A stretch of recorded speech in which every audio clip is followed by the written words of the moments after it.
He's a great singer, a husband, a father, and a philanthropist. Ladies and gentlemen, don't move.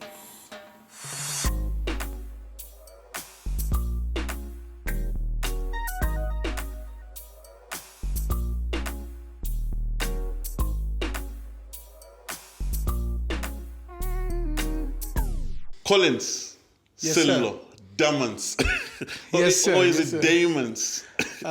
Depends where you're coming from. You can call it Damans, Yeah, Damans, Diamonds. It's fine. Diamonds is yeah. More Diamonds sleek. yeah, diamonds. Plus, you're a rich man, Abo. I want to be. Yeah. So, man, I think you are one of my favorite male artists, and I Wow. told you that Wow. so many times. No, man, that's appreciated. And a lot of people know who you are.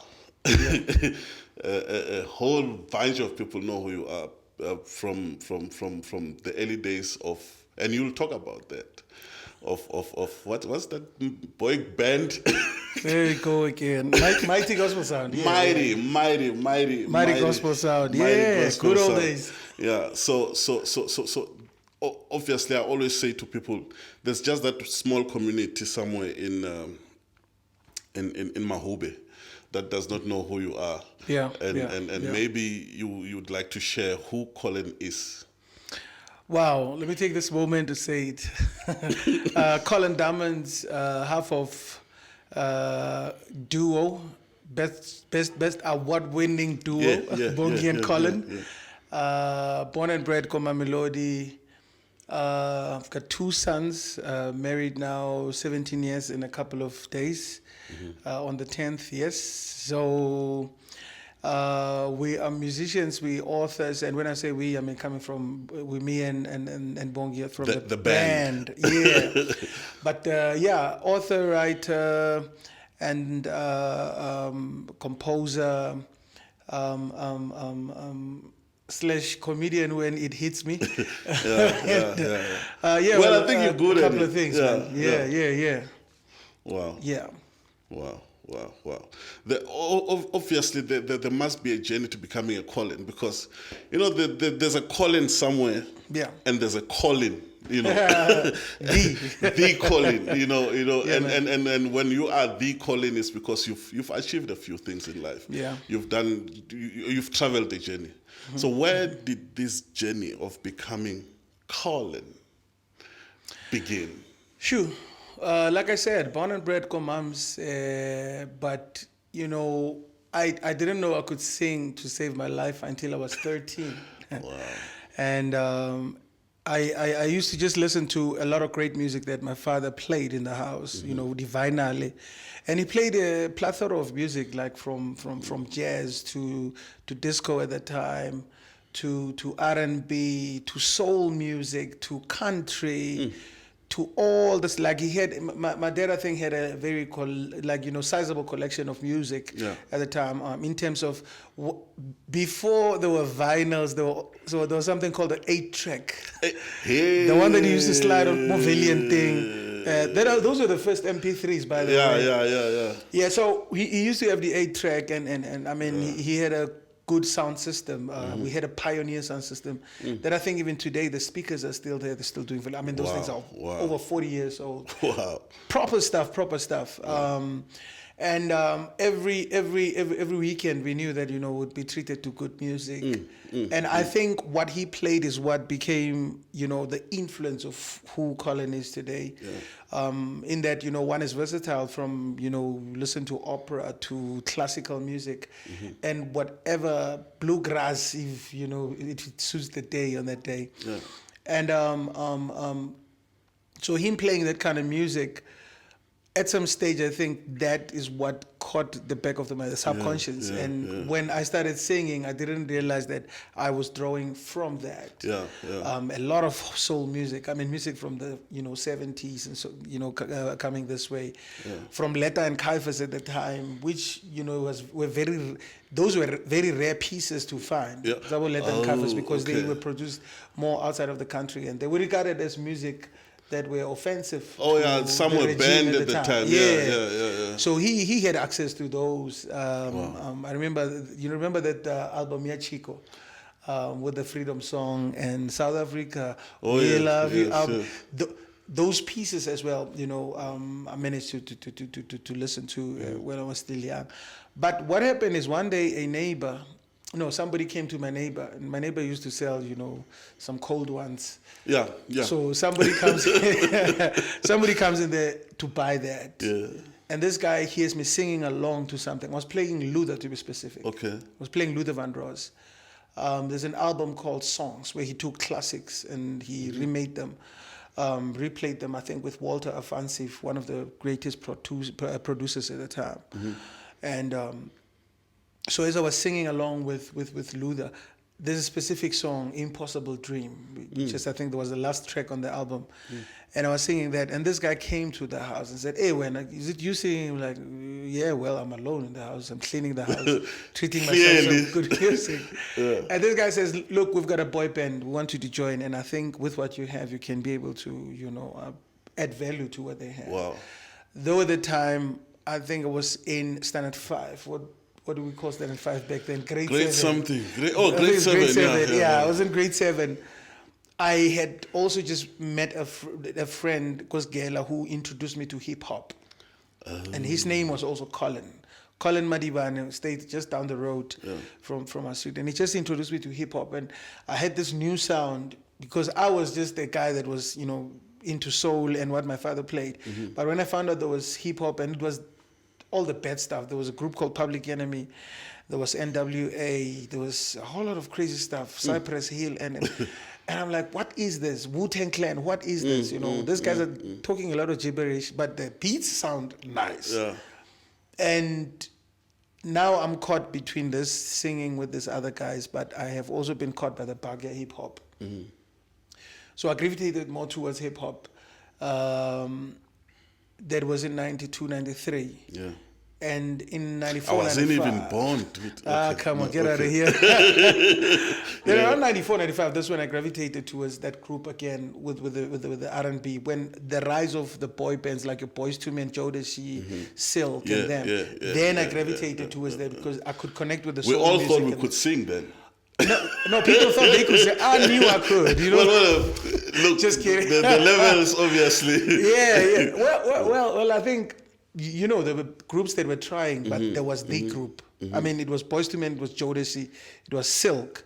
Those guys were nailing it. All of them, you give them a mic, you know, they were able to deliver. So I gravitated towards that, and that's where now the passion for vocals came through, you know, knowing that I'm actually an ace man, so I need to sit on that. Yeah.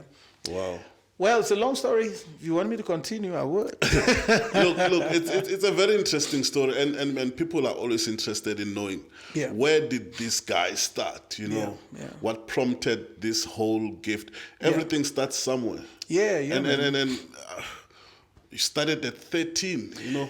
It was a late bloomer, what they call a late bloomer. I wish I caught it at 4 years, because maybe now it'd be like, you know. No, but then you'll have a story. The only thing you would have starting at 4 years is just a good story to Michael say. Jackson. I started when I was 4, you know. But hey, the good thing is you started. So at home there was nobody singing Musical. or doing music. You know, it's a funny story that, you know, it's still about to unfold in that. My father's a bit sensitive about his music life. He doesn't talk about that. But growing up, I saw a couple of bass guitars, I remember. I saw, you know, an acoustic. I also saw bits and pieces of drums. So I always had a question like in the back of my mind, where did these things come from? But only later in life, I learned that he was one of the, you know, band members of a certain band, that they traveled, you know, South Africa, and they did very well for themselves. That was slightly in the 70s, but he doesn't talk about that. And even now, still a bit of a sensitive issue. I wish before, you know, we really get to talk about it and hear what his side of, you know, the story is about it. Because a couple of his friends caught me off guard, and they tell me, hey, you now tapped into what Nhlanhla used to do. Wow. Actually, Nhlanhla was a mean drummer. He was a mean bassist. But we honestly have never really touched that. When it comes to my mother's side, my mother used to belong to clap and tap choirs. Oh yeah. And I remember they used to come out to practice. You know. But even at that time, I didn't notice that there were deposits that were being made, because later on I went on to help a clap and tap choir, help one of the guys record by clap and tap, and I was exposed to different. I can imagine you go. Man, we were nailing it. But I mean, I was still a teenager at the time, still finding my feet. Yeah. But the R&B bug is what caught me more than everything. Yeah. Well, hence, I think most of your singing, is influenced by that. Yeah. Wow. And then, what happens to the boy band? You said this guy found you, or rather recruited you. Recruited me. I can tell you that story. Oh man! So we're still in high school. Yeah. And I get recruited. He's got a funny name. I'm gonna say it, Mazoza. Like Mazoza. Yeah. So Mazoza, Adam. Shout out. Yeah. Adam Mazoza gets me into this group. I find these guys, they're singing, but they used to mime, playing on top of a cassette at the time. They sing, and there would be competitions in schools where, the best band would come out on top. But we had an ace card in that a couple of the guys in the group were very musical. So what we would do is, even at competitions, we would play, let's say, maybe On Bended Knees. Yeah. When it gets to the bridge, we take the volume down so that people can hear that we sing. You're actually pumping that harmony, we're pumping it, bro. Yeah. And that's what got us a bit of favor with the people, because they realized that those guys are not just miming. Yeah. They're singing. And then we caught the eye of a teacher or the ear of a certain teacher. There's a man that used to do jazz stuff in the State Theatre called Wade Ranoto.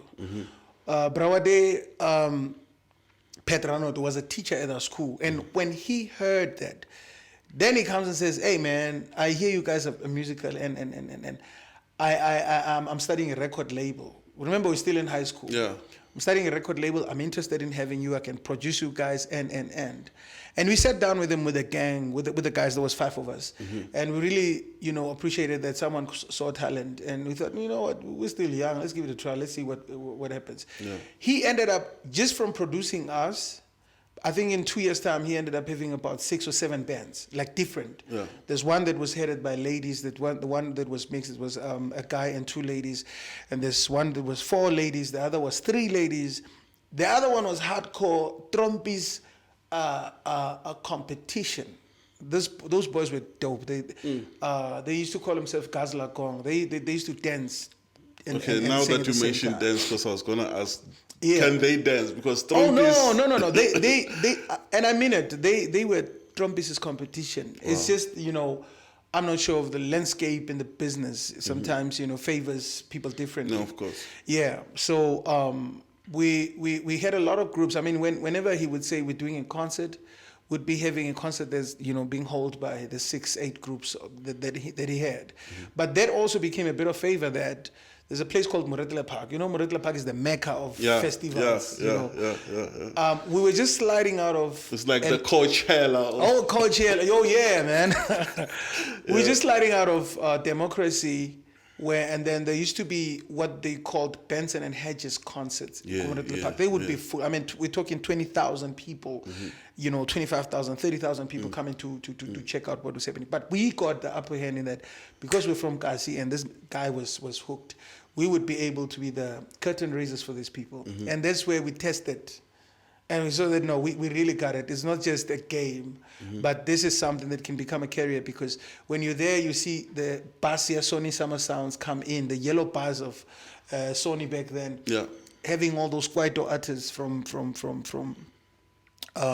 Boom Shaka to Trumpies to Alaska, to all those guys, man, but Tough Gong. And then later on, you see 999 stepping in, Arthur and his whole creed. Yeah. We realized that we were holding our own. One guy used to freak me out, though, at the time. Ishmael of Scheme. Hey. Man had a pitch. Hey. And I was like, who is this guy? I want to be like this guy. Then I remembered he was with Prophets of the City before that, and then he went on to be with Scheme. But we were lucky that we were able to tap into that while we were still young in high school. Yeah. So by the time I was done with school, I was sure this is what I want to do for a living. And I feel there's a difference between just tapping into a hobby and when you have a talent, when you have a gifting. When you have a gifting, it's something that, you know, you live out. A hobby, you hold it now and then. I mean, you can go and play golf here and there because it's a hobby. But for any else, it's something else. It's a calling for him, you know. So for us, this how the music was. And yeah, man, I mean, it was an amazing era at the time. And this is the time that I got sure, actually, that this is what I want to do for a living, for life. Wow, wow. So now, I think I also had a band, you know. It was the three of us with my other boys. Yeah, yeah. So we went to Pretoria Tech. It's TUT now. TUT, okay. So there was this guy who used to play keyboard. And I think he knew that he was so confident, like he knew I'm good at this thing. Nicely dressed. Yeah. And then I saw Mr. Pastor now, Taps David. Here we go. Oh yeah. And man, I think a couple of others, you know. Yeah. And then they started a song, man. We were supposed to go after them. I mean, I don't know who did that. What happened? I don't know how do you, I mean, really, well, but I think I need therapy for that one. Yeah. We were supposed to go after them, and then they started a song, In the Middle of the Night. In the middle of the night, hey, Lord, I give praise to you, giving all I have to you. Yeah. The Mighty G sound. Mighty gospel sound, Man, how did you hook up with that band? Well, what happened is, coming, you know, the group that we had in high school was called For Gents, FOR Gents, and we did well. I mean, we were amazing. But then in the process, I got born again. 1997, on the 26th of January, I gave my life to Christ. Yeah. And somehow there was just a shifting of sort that came into my life. Yeah. The church that I got born again in was, you know, International Assemblies of God in Mamelodi. And they had a rich culture of music, because even before I got born again, I used to pass by the church, would hear them playing great music, like, you know, the big rehearsals, you can hear these guys can sing. Yeah. So when I got to the church, now I find out these people really sang. And there was a guy who played keyboards. It was crazy. That guy was the tall guy with the necklaces and stuff. He knew, look, he knew that, look, I'm good. My man, listen, the guy's charisma is one of the things that caught me as well. Witness and Tlapo. It was amazing. Wow. And at the time when I got to the church, he was also leading the worship team in the church. They had a choir. But then even in the choir then, there was a guy called Taps David. David was part of a group called Mighty Gospel Sound, MGS, which has a beautiful history as well. So when I got to the church, remember I'm coming from a boy band, and now I see another boy band in the church, and they're doing very well. Those guys had something special with them, you know. You know, besides having, you know, vocals, they would touch any song and God would come down. You know, the passion behind Taps, even though his vocal elasticity is not like ours, but the man behind the microphone, when he touches the mic and sings, you know, things would happen. You see God's move. And I sort of, you know, got slightly closer to them, because at the time he was leading the worship team, and I submitted under him. And somehow that older group, it didn't feel right anymore. I just told the guys, gentlemen, look, I think I'm heading towards a different territory. You met Jesus, man. You had to change. Yeah, I mean, and I may not have understood at the time what the plan was, because we had just recorded with the guys. But I started seeing a beautiful story unfold on the other side. And then I went first to be with a group called Joy Celebration. But when I came back from Joy Celebration, I found Mighty Gospel Sound rehearsing in some church in Mums. So as they were rehearsing, I raised my hand because I was just, you know, I heard something in the ear, and I was trying to advise them, like, if you can tweak this here and there, this song here and there, I think I'm hearing something. And they said, no, Papa, but you come and sing it. And I'm like, okay, wait a minute. Remember, if you remember the song, We Lift Him Higher. Yeah. That's the song. And then I did that song, and that's what earned me a cut into Mighty Gospel Sound. And afterwards, we had a sit down. They featured me in the concert in the State Theatre. I think it was around 2000 or so. And after that, they were like, we really want to have you in the group full time. And I thought it was a great moment. And I took a swipe at it. And yeah, man, beautiful things came out of that. So Mighty Gospel Sound was born way before I got born again. Yeah. And the guys are amazing. I mean, the other day, we had not been rehearsing for, I think, almost a decade, because it's been a while since the group disbanded. But one of the founders passed on. And then it was requested that we come through. I think it was 2 years ago that we come through and come and do the memorial and also the funeral. Man, those guys got on stage. We had just one rehearsal, and I was like, this sounds even better. Than what we did previously. And again, we just got on stage and ministered to people, and God moved. And there's a certain favor that Mighty Gospel Sound had in terms of, the hand of God in the group. My first U.S. trip was with them, and I had a couple of trips afterwards with them. I mean, we'd go to the U.S. Between 2000 and around 2008, we had, 2-3 trips to the U.S. in a year sometimes. I mean, God really showed up for the group. Gave us huge favor, and yeah, man, this where Mighty Gospel Sound was coming from. Yeah. Wow. And then you went to work with our father of gospel music, Pastor Benjamin Dube, the Godfather. Yeah. What happened is the Lift Him Higher album that Mighty Gospel Sound recorded in 2003. He was the producer, and when he stepped in as a producer, and then it's just a relationship that sparked out of that. But I actually was shocked to understand that Tebbs had been a driver for Bishop Benjamin and Pastor Nhlanhla and a couple of other decades before the Mighty Gospel Sound thing. So he kept the relationship with Bishop Benjamin Dube. And when Mighty Gospel Sound recorded that album, he was the producer. And a lot of things spiked out from that, because after that we did Praise Explosion, where we did We Lift Him Higher again on that collaboration with Bishop Benjamin. And then went on to feature on a couple of his projects. And he's still tight even today. Wow. So I had a gig with my then band it was in Secunda at a casino. Because I was playing keys there with the guys. And then you were singing at that gig. I'm trying to remember. Was it a wedding? A wedding. I think it was a wedding. Yes, it was a wedding. You were singing. I'll tell you who I remember. I came with them, but anyway, go ahead. And then when we drove back, you came with me, and then you said, "Drop me off in Midrand." And then when I dropped you off, I wanted to see, where is this guy go? Because I'm the one who dropped you off. Yeah. And then I see this young lady. Oh, that's Bongi Zwane. Yes. At the time. That's Bongi Zwane.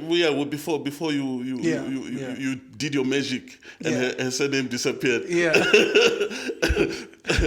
And a few years later, you guys are winning a summer. Yeah, man. Together. As a band. How did that whole thing come about? There's another interesting one. Firstly, I know I always say this in interviews. The first day I met her, I didn't know she could sing. I just met this person in an elevator at the Playhouse down in Durban. Okay.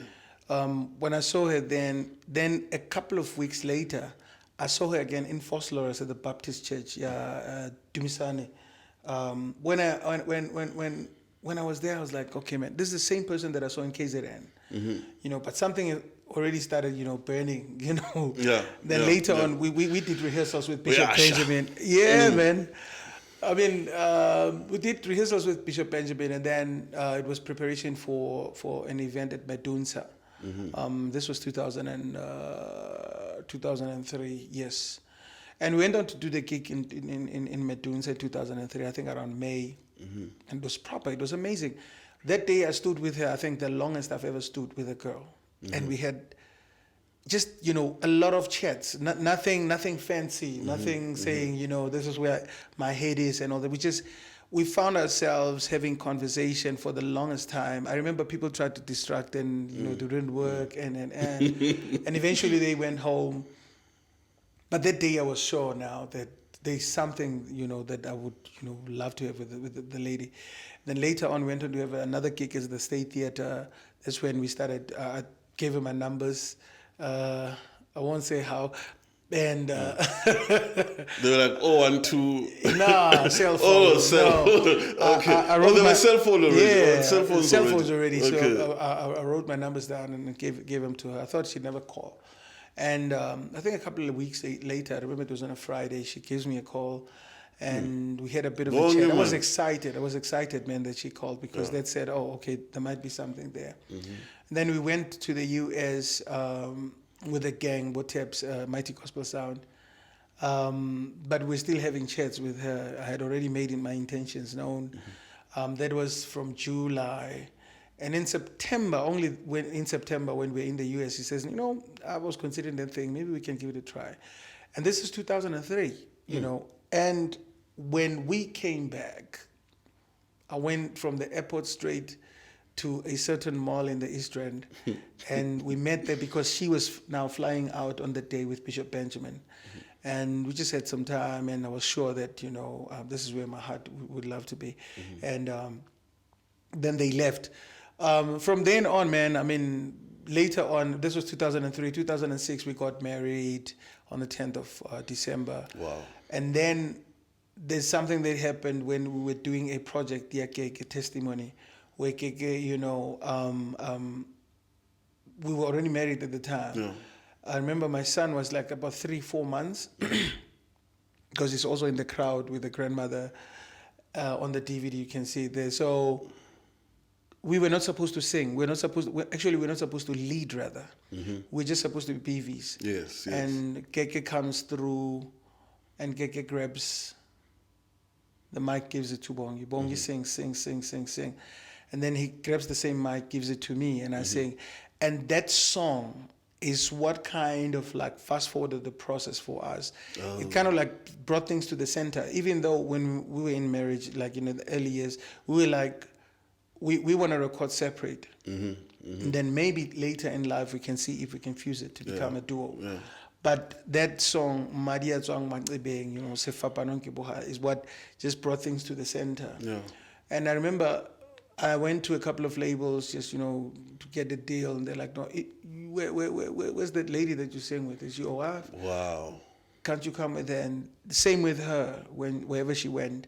And eventually we had we met these guys called Jezel Brothers, amazing people. I loved the production. The production sounded international. They have something special that they're doing in terms of their mix and how they approach music. And I loved what they were doing because remember the R&B influence now is gravitating towards what it hears, what it loves. Yes. And on the first album they recorded in 2009, we recorded with them. They produced that. And that's what got us the summer. Wow. First time debut album, and against some of the greatest people in the industry. At the time, I think Keke was on the second or third album. Wow. There were other people as well in that category. But my contender, in a way, was like, you know what, Keke deserves it. He's going to win it because, he had worked hard at the time. Keke was the talk of the town. And I was shocked when we were sitting there, and they're like, and the nominees are, and the winner is. It was presented by Brenda Sisane, who used to be, I think, on Metro at the time. And Pastor Soli Mahlangu was sitting behind us. He had to wake us up and slap me on the back like, hey, man, it's your turn. No, they call you, it's your turn. Go get your thing. And we were shocked. We did not even prepare an acceptance speech because we thought it was not going to come our way. Yeah. And that's what happened. But man, I mean, God has been great. I mean, the first album, it just shows the hard work that we put in there, the creativity and all that. Yeah. Wow. You guys, I think you went to inspire a lot, even beyond the music. Yeah. I think you inspired marriages as well. A lot of people, you find people who are just, people can talk. Yeah. I wouldn't work with my wife. Yeah.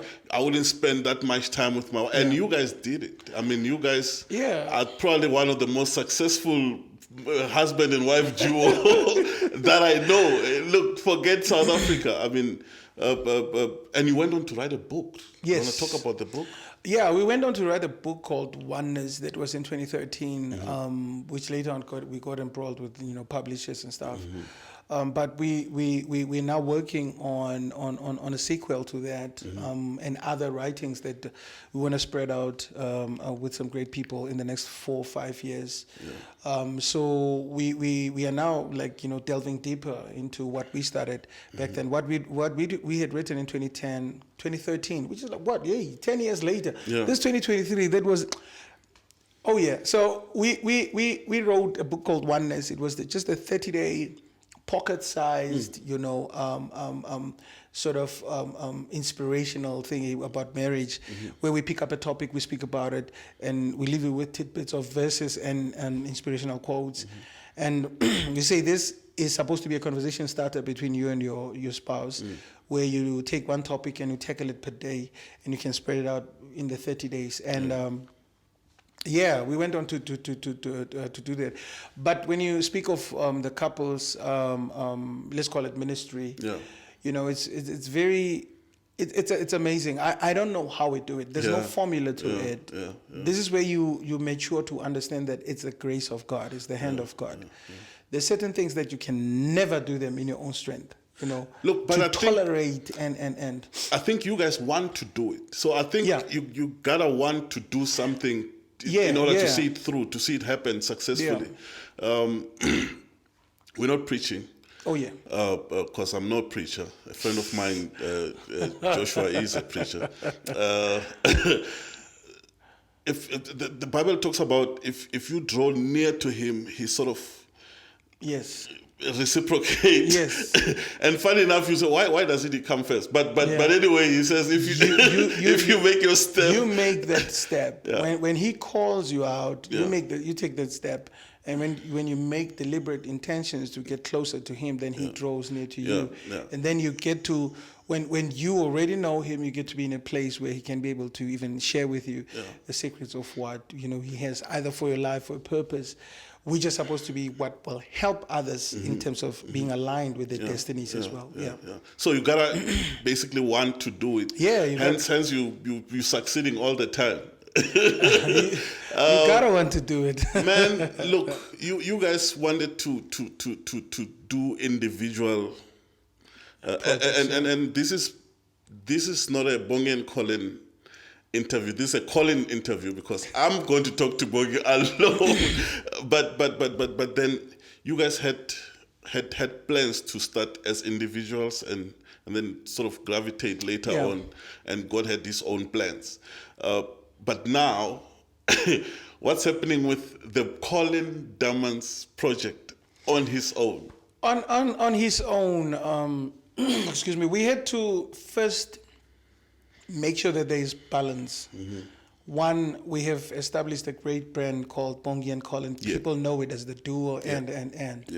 They know what we stand for. And we had to make sure that is solid. But this would not be a deviation when I do my album or when I do my works and she does her works. It's not a band disbanding. No, it's an extension, which gives us a great advantage about with work-wise. So I have been working on material for a while where I'm passionate about love songs. I believe that God can live through any song long as the intention or the inspiration behind it was great or was good. So one of the pastors that we sit down with once in a while, once said to us, you guys, the way you sound, you need to play a certain song, Yaluda, and play it in the midnight hour and pray. And I'm like, but this is a gospel song. He's like, no, God lives in all this. Yes, the inspiration behind the song, but God, you can feel the anointing that this is a song that was maybe produced by believers and. So my angle is that with the attack that has been there on marriages, that's because the church has kind of taken a bit of a backseat in terms of telling the love story, in terms of inspiring people about the love story. We've got songs of Solomon, like songs of songs in the Bible, which speaks explicitly about a love between two people that are married. Don't fan the flame if you're not married. So so we need to encourage people in that regard as well. Speak life to marriages. Be the ones that will inspire the body of Christ in terms of marriages and love songs and so forth.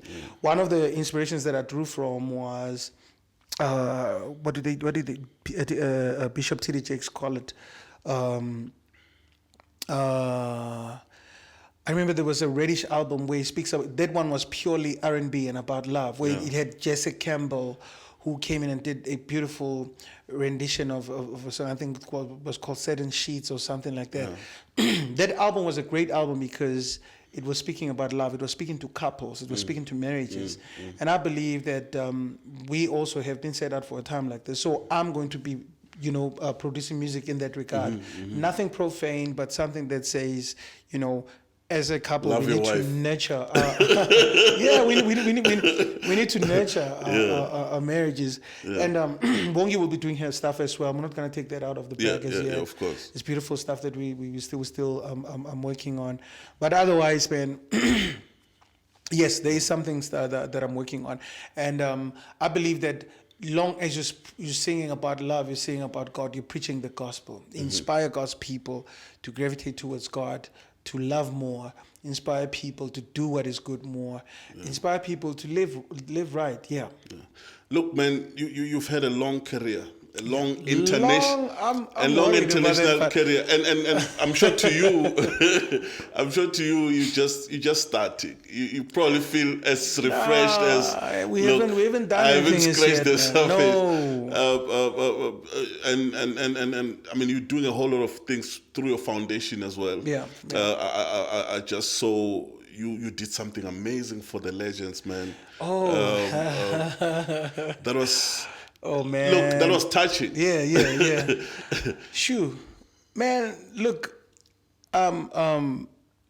we in South Africa, I feel, I put it out there in Mzansi. I feel we're not paying homage to the people that went before us, the people that won the wars for us, the people that who struggled for it the most. Who struggled for it the most, yeah. And I had a burden for the longest time that I wanna honor while I still can, honor those that are still alive, and I wish I had loads and loads of monies, like millions, where actually would even buy them a house, buy them a car, because I'm tired of reading about when one of our legends die and you get to be told that they died a pauper, they didn't have this, they didn't have that. It's really painful. It shows how disconnected our people are from the arts and also from our culture. Because in South Africa we have our own culture, our way of doing things, which most of the time comes throughout the arts, and it also comes out through the music. So when we did it's legendary, I call it It's Legendary, we were merely saying we want to appreciate those that went ahead of us. We want to appreciate those that we drew inspiration from. I mean, I look at Bishop Benjamin Dube. He's been in close to 3-4 decades that he's been doing the music thing. It's legend, man. It's legendary. We wanted to honor him.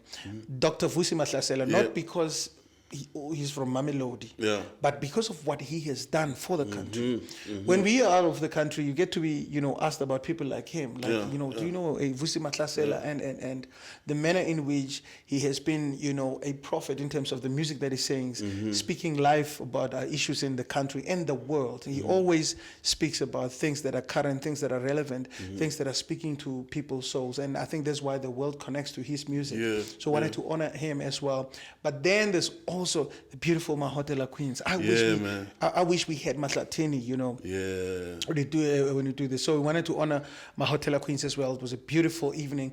And then we also had on board Dr. Yvonne Chaka Chaka. Unfortunately, on the night or in that week, she had some kind of an emergency at home, and she was not able to make it. But she was part of the first batch that we wanted to honor. And in the room, there was some great people. The team made sure that they put up the best foot forward, because we wanted to make our guests feel special, our honoraries feel special. So we wanted to create a moment that they will look back at and say, yo, those kids loved us, we were honored. So make sure that we take care of their hotel, made them sleep in a bit nice, beautiful hotel. Made sure that pictures, they travel in style. We didn't want them to be burdened. We wanted to make sure they feel they're being honored. And, just gave them a bit of a token in terms of an award that we give out to say, this is legendary. And we're saying, your works, we have seen you have kept the rhythm in our hearts and the melodies in our hearts. And we really appreciate that. Again, I say, if we had resources, if we have money, because everything needs money. If we only could get money, I wouldn't even mind building them houses, buying them those big cars, because they deserve it. These are people that held the flag up when we were at our lowest as black people, and they were the voice that spoke at the time. If you listen to Letta and Caiaphas, whom we love very much, I hope we get to honor them as well. Actually, there's something special that we do in Lebongi called the tribute to them, because we love them as a couple. But not only that, when you go and find out what they have done globally. We were sitting with an old lady in Atlanta, I think a couple of years ago, just before COVID.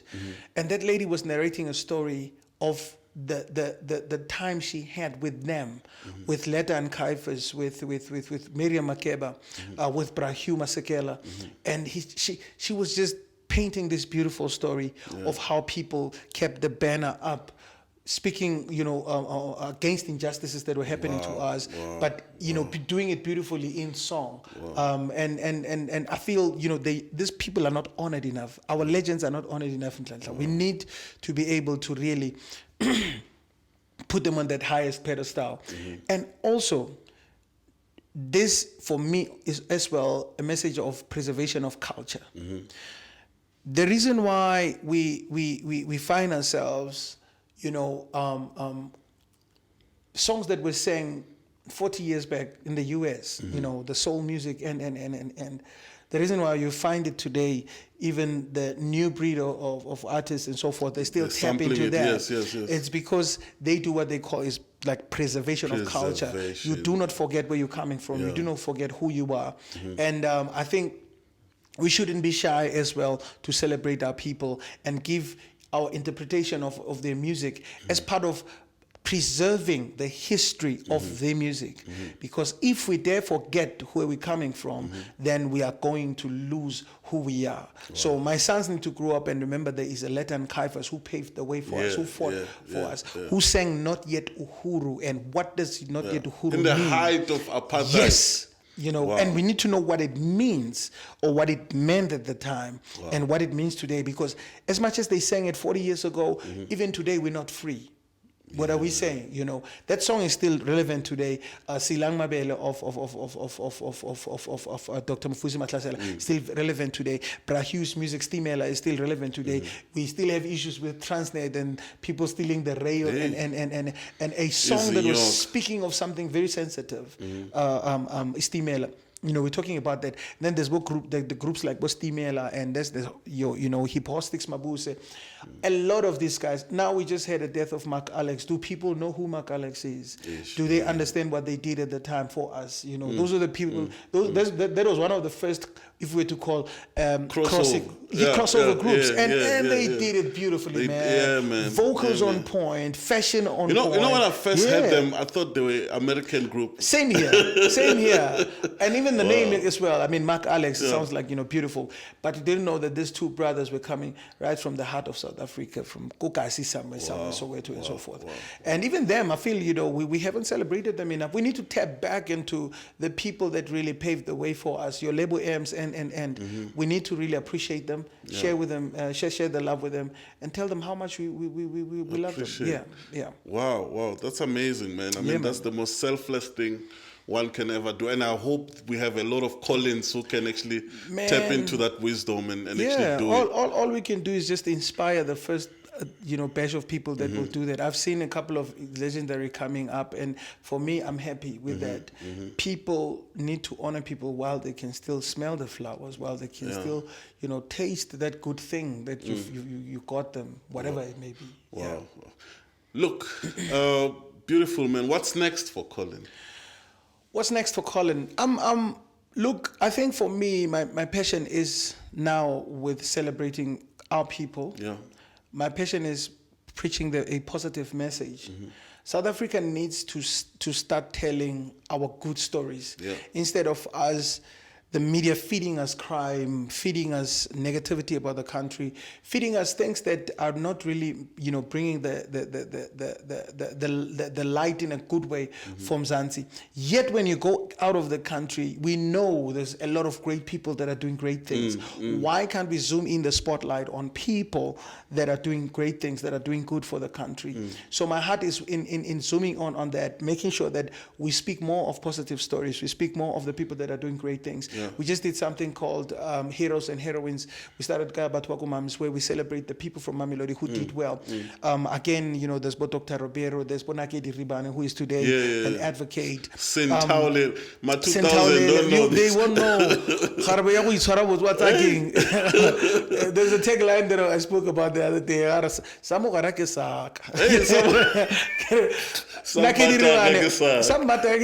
She was amazing, an amazing, beautiful lady. Wow. We spoke about, Faith Mangope, who started an institution where she's getting women into tech as well, making sure they understand the tech world and stuff. So my heart is there.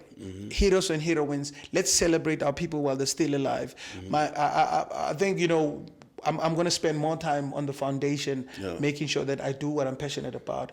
At some stage, we built, and there's an old lady in KZN whose house was affected by the flood, and it got swept away. And she was staying with 11 people in a shack, very a quarter of this room, and it caught our heart, and we partnered with a company called Conlock, and we were able to build them a three-bedroom, beautiful house, spacious, and we furnished it, and also to know that we can do this in budget, So my passion is there. I want to build people houses. I want to take care of people that don't have. I want to take care of the destitute. I want to speak more positive of the country. Someone has to do it, Nhlanhla. We can't forever, first thing that you see on the newspapers and we're always being fed negative things. But what I love today is we've got people like you with your podcast who are able to show us the great things that are positive about the country. Click that like button. We need to do that. Subscribe. Click, subscribe, follow, share.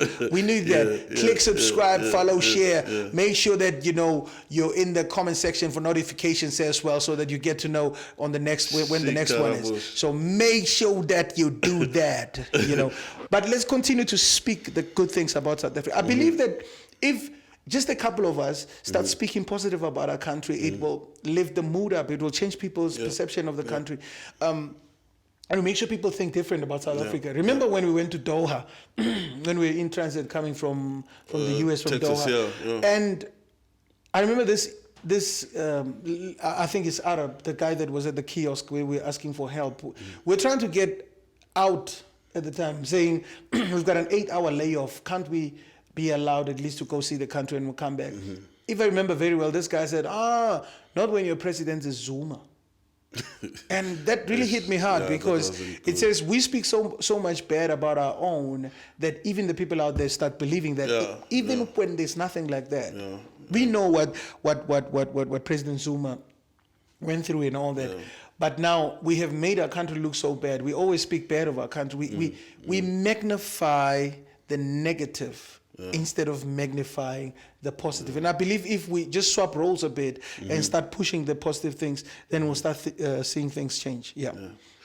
Sure, Collin for president. No, man. No. Thank you so much. Thank you so much for gracing me with. I know you're busy. Just getting you here today was a mission. But I'm glad we did it. I'm glad you could make time. I appreciate you, man. Much appreciated. Yeah, same here, man. Same here, man. I mean, you're one of the people that are really passionate about the arts and making sure that you put, artists where they belong. Thank you for what you did for Motlavi, for what you did for Bobo. Is it Yvonne May? Yeah. Yeah, thank you for what you did for Mabongi, giving a kickstart of a beautiful career. And, and sometimes like, all we have to do is just do that, give one person a chance, which is what I always believe in, that when you see a potential and a talent, you give them a platform. You don't even have to get the glory brag. No. In the right time or at the right time, someone remembers what you've done for them. And people have seen your work. People have seen what you do. People appreciate what you do. And keep on doing the great work. And I hope that this podcast get to spotlight, positive things that will change people's lives and give them a different perspective of the arts. Yeah. Wow. On that note, what can I say? Po, po, po, po.